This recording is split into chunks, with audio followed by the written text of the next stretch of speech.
Oh. Ooh, the microphone's on, but I don't know how good the quality is. Sometimes I think I'm too far too close. But okay. Preliminary notes. We begin with the 3 steps of preliminary remarks. First, when the author in the debate discuss some analysis, account, theory, or view of harm, there's sometimes room to wonder what exactly is being considered. Is the relevant proposal meant to be a linguistic analysis, specifying the meaning of the word harm, or a conceptual analysis, specifying the content of the concept harm, or metaphysical analysis, specifying the nature of the phenomenon harm, or a statement of the grounds of harm, specifically in virtue of what harm obtains, or merely, or perhaps, or merely a statement of necessity, or of necessity and sufficient conditions, necessary and sufficient conditions for harm, or perhaps something else. There is not always made clear. Similarly, NIWA can also be understood in different ways, as a linguistic analysis, a conceptual one, a metaphysical one, and so on. We are inclined to think that NIWA provides a plausible analysis of the concept harm, and that also reveals the nature of what the concept of harm stands for, that is, of harm. For example, it is plausible that there is a conceptual connection between harm. When, of course, this is not to say that all adequate conceptual analyses reveal the nature that for which the relevant concepts stand. It is well known, for instance, that an adequate analysis of the concept water does not reveal that the nature of water can be understood in terms of H2O and well-being, and this is a connection that NIWA understood. A conceptual analysis captures.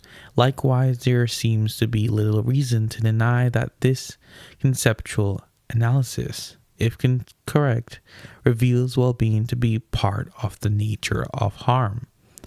That said, not much will depend on these details in what follows.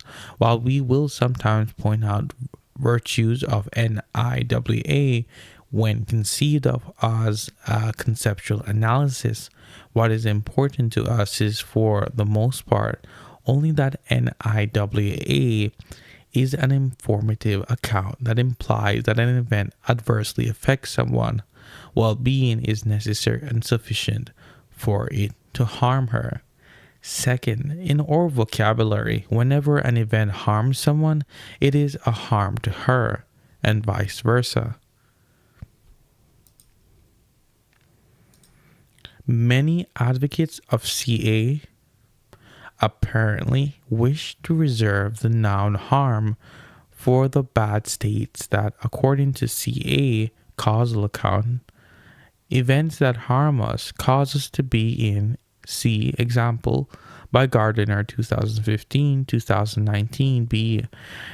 These writers would say that the views like CCA counterfactual account of harm and causal account and NIWA are accounts of harming only, not harm. While not much hangs on this issue, but see section 3.1, we find our vocabulary more natural. Compare: an event surprises you just in case it's a surprise to you. An event worries you just in case it's a worry for you. An event troubles you just in case it is a trouble for you. Third, it is widely, though not universally, held that parallel accounts should be given of harm and benefit. This idea implies that we should accept NIWA only if we should also accept the following: positive influence on well-being account, PIWA, of benefit.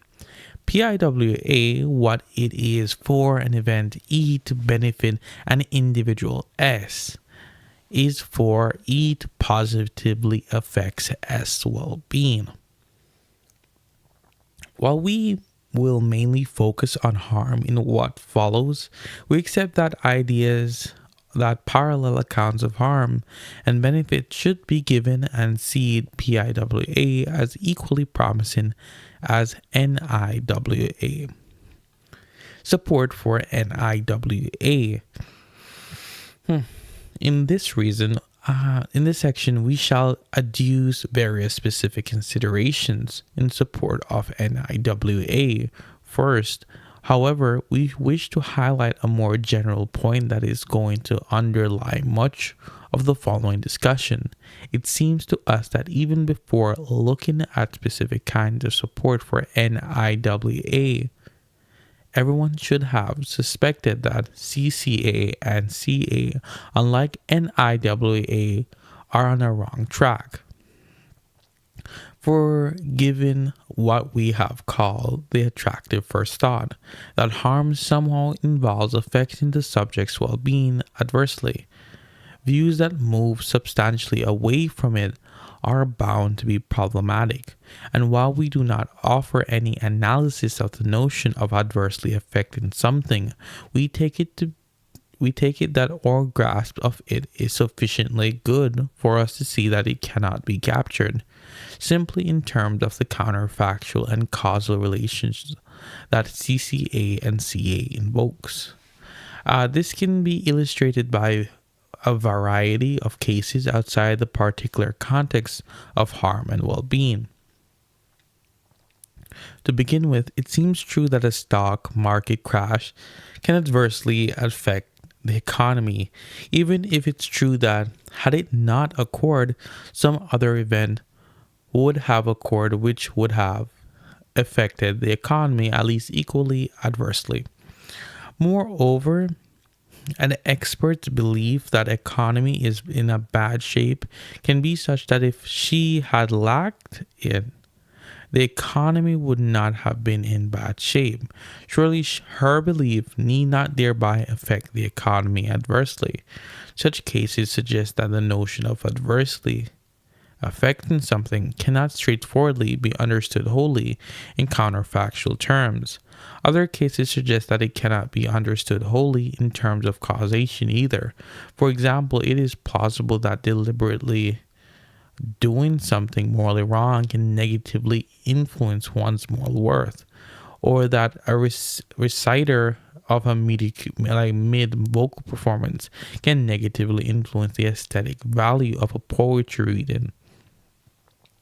Even though deliberately doing something morally wrong or the reciter of a mid-vocal performance does not plausibly cause any state, even or fact that has to do with one's moral worth or the aesthetic value of the poetry reading, the relevant relation here is not causation, but rather something like metaphysical grounding. The relations invoked by CCA and CA then render them, unlike NIWA, unable to fully accommodate the attractive first thought. This already should ring an alarm bell. We now proceed to offer 4 more specific kinds of support for NWA, ones that will largely reflect this general point. The first is that NIWA has intuitively plausible implications.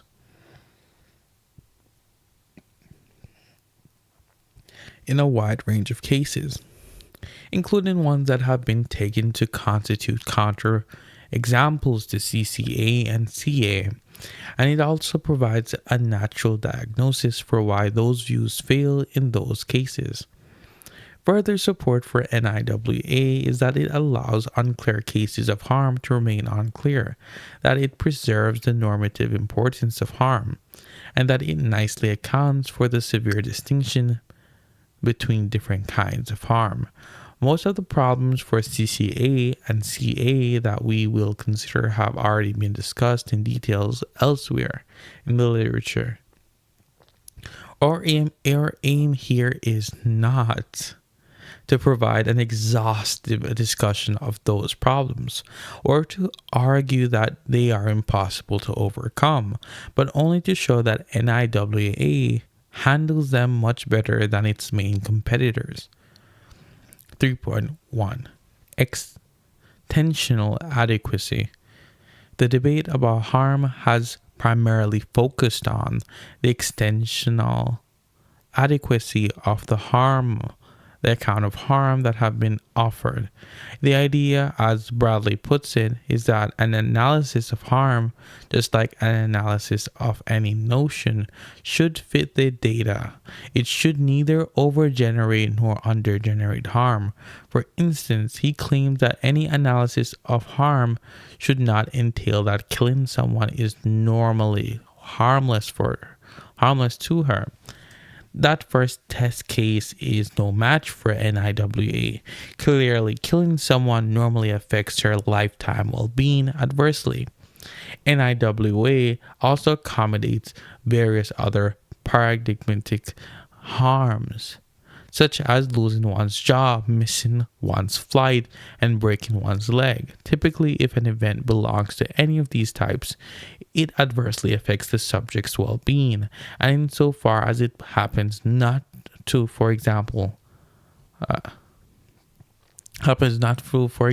the job that person lost was pointless for her to keep, it is correspondingly less plausible that the event harms her. NIWA also accommodates various paradigmatic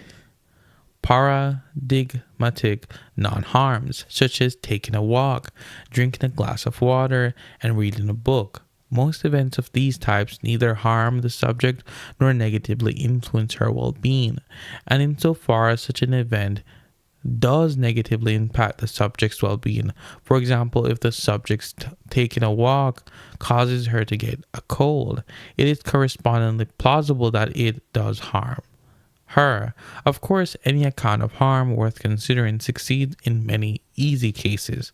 More interestingly, however, NIWA also handles various cases that have proved problematic for its two main rivals, CCA and CA. We shall first look at some problems for CCA and then some for CA. The so-called preemptive harm problem for CCA can be illustrated by the following case. Tear gas. The Joker sprays gas in exactly one of Batman's eyes. If he had not done so, he would have sprayed tear gas in both of Batman's eyes, which would have made Batman even worse off. One of the alternatives available to the Joker, however, was to simply leave Batman alone. Intuitively, the Joker's action harms Batman. CCA implies that it does not. However, since Batman would have been even worse off and thus not better off if the Joker had not done what he did. Despite this, it is still plausible that what the Joker actually does, spraying tear gas in exactly one of Batman's eye, adversely affects Batman's well-being compared to the stock market crash example above. A second problem for CCA, the preemptive benefit problem, is a mirror image of the first one. It can be illustrated by the following case.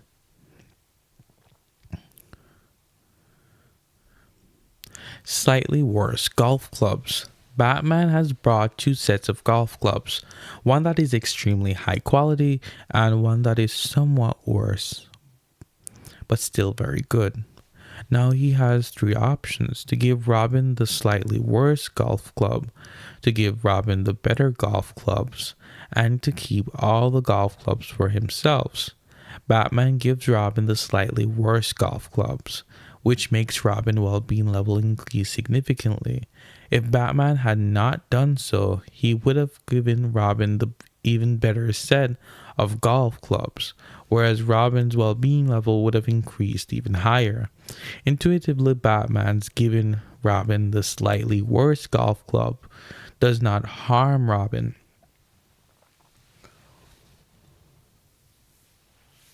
CCA is incompatible with this verdict, since Robin would have been even better off if Batman had not performed that action.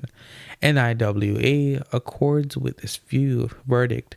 However, since Batman's actions plausibly does not affect Robin's well-being negatively, instead his actions arguably affects Robin's well-being positively, which means that PIWA, see section 2, implies that his actions benefit Robin.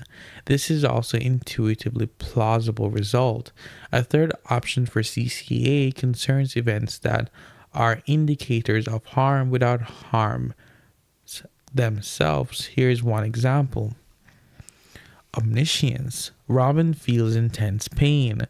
As a result, an essentially omniscient being, O, immediately forms the belief that Robin feels intense pain.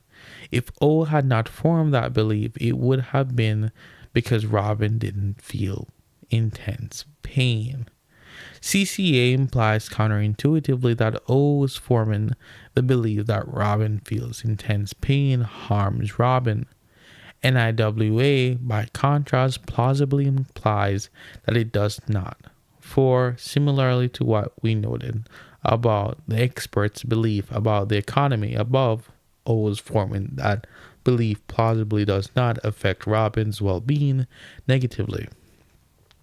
It is only his pain, as well as whatever led up to it, that has negative impacts on his well-being.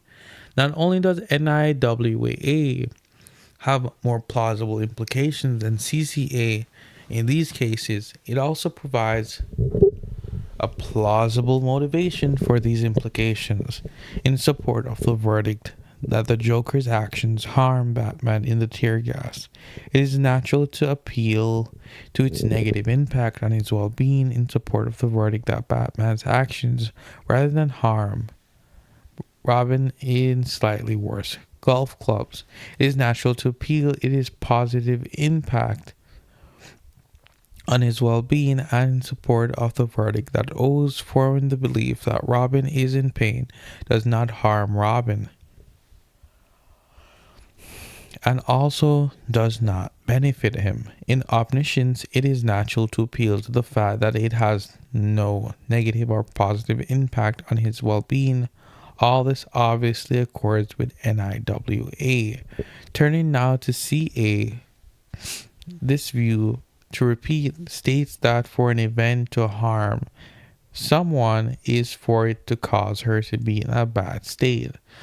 Several different versions of this can be obtained by specifying bad state in different ways. However, although most of those versions avoid at least some of the problems for CCA, they too face significant problems. To begin with, if a bad state is understood as a state that is intrinsically bad for the subject, then result in views unlike NIWA arguably fail with variant of Bradley's first test case mentioned above. An account of harm should not entail that killing someone painlessly typically does not harm her. Painless killing normally does not cause the victim to be intrinsically bad state. In particular, being dead, it while held, is not such a state. Hence, the present version of CA accounts painless killing as harmless. For the same reason, and again, unlike NIWA, this version of CA also counterintuitively count the event of death as harmless. In a temporal version of CA, an event is harmful just in case it causes the subject to be worse off than she was before.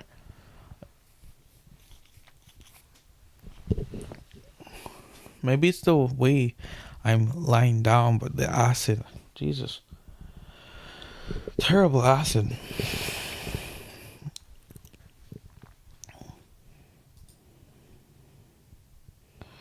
Oh my God. Give me a second.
Okay, I'm back. I should drink some water, but I'll try to just uh push it aside. A temporal version of CA, an event is harmful just in case it causes the subject to be worse off than she was before the event occurred. Cases like the following pose problems for this view. Hampered recovery. At T, Bam Bam is recovering from a long period of illness. If nobody interferes, he will recover fully. His well being level after T will be much higher than it was before T. Unfortunately, Bam Bam mother Betty suffers from Muscient disorder. By proxy, does not want Bam Bam to fully recover. She therefore gives him a drug at T, which causes some of his symptoms to become chronic. As a result, his well being level after T is the same as it was before T.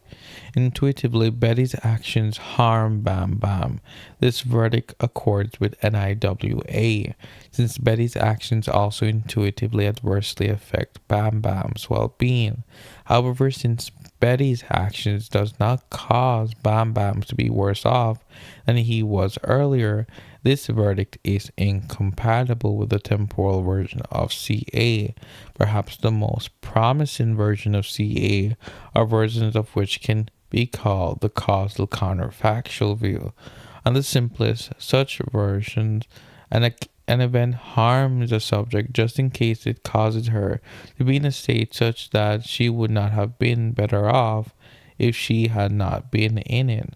For more elaborate variants, see Bontley 2019, Gardner 2015, and Northcott 2015. While this view arguably avoids most problems for other versions of CA, for CCA it does not avoid all of them. Consider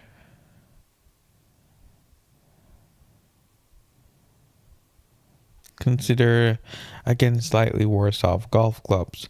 Batman's action causes Robin to be in a state of having merely very good golf clubs, and we may suppose if he had not been in that state, he would have been even better off, since Batman would have then given him the even better clubs. Like CCA, then, the causal counterfactual view have the implausible result that Batman's action caused Robin harm. The causal counterfactual view also has problems that other views avoid. Consider the following. Many friends. Batman is sick with a disease which is left untreated would cause him to occupy a low well-being level.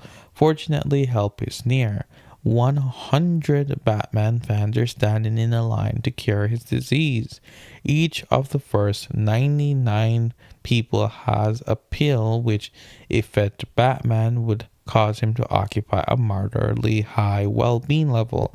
However, the last person in the line has a pill that also tastes like strawberries. If that pill were given to Batman, it would cause him to occupy a somewhat higher well-being level. However, only one person gets to give him a pill. The first person in line does so.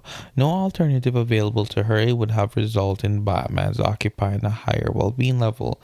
If that person had not given a Batman a pill, the second person would have, and so Batman would have occupied a moderately high well-being level even if the first person had not acted as she did. If neither the first nor second had done so, the third person would have, and so on. Intuitively, Batman's actions of giving Batman the pill does not harm him. Instead, intuitively, it benefits him because it cures his disease. This verdict, wait, there's an intercom. Some versions of the causal counterfactual view involves a constructive element. One of the most natural of such version, E rather than some constant event E as opposed to E full stop, harms a person just in case E rather than E causes some state of a fear, D rather than some contrast state of fear D to attain, and D leaves the person worse off than D would have done so. As a counter Trastivist view introduced several further complications. We criticize them thoroughly elsewhere. We will not spend much more time on them here. Two problems are briefly worth noting, however. The first is that such a case likely worse off golf clubs are even more problematic for the constructivist view, such formulated than for non-constructive versions of the causal counterfactual view. Suppose that the extremely good set contains two golf selves, whereas merely very good set contains only one. Batman gives Robin the merely very good set rather than giving him no clubs at all, causing only one. Batman gives a very good set, rather than giving him no, causing him D equal Robin owning an odd number of golf clubs rather than D equal Robin owning an even number of golf clubs to obtain, where 0 counts as an even number. Suppose that the closest possible world in which D obtains is one in such that Robin gets excellent set with 2 golf clubs. That world is thus closer to the actual world than is the one in which Batman gives Robin no golf clubs. In that case, D leaves Robin worse off than D would have done. Hence, the contrastive view implies absurdly that Batman gives Robin the slightly worse set of clubs, rather than giving him no clubs, having Robin. The second problem is that the contrastive view struggles to accommodate the normative significance of harm. See further 3.3, specifically footnote 14. The verdict accords with NIWA and with PIWA, since the fans of action does not plausibly have negative impact, but instead a positive one. Batman's well-being, by contrast, the causal counterfactual view implies that Batman's fan actions harm him, for it causes him to be in the state of occupying a moderately high well-being level, and the nearest possible world in which Batman is not in that state, he occupies a somewhat higher well-being level instead, since in that world he is fed the pill that tastes like strawberries. There are many other possible versions of CA. However, instead of engaging in detail with those views here, we will note a general problem for all versions of CA, that harm sometimes involve non-causal grounding rather than causation. Here's one illustration. C fibers. Batman's C fibers are stimulated at T. This event non-causally makes him feel pain at T, but causes nothing in particular to happen. Intuitively, the stimulation of Batman's C fiber harms him, since it makes him feel pain. This verdict accords with NIWA, since the stimulation of his C fibers plausibly has a non-causal negative impact on his well-being. Compare with the moral worth and poetry reading example above. No version of CA can accommodate this judgment. However, as the stimulation of Batman's C fibers does not cause anything in particular to happen. In this case, the stimulation of Batman's C fibers plausibly fully grounds his pain, but CA is also threatened by the case of partial grounding. In particular, an event can harm someone by being a constituent of something that is intrinsically bad for her. While many different axiologies could be used to illustrate this point, let us for simplicity assume that any compound fact of the following kind.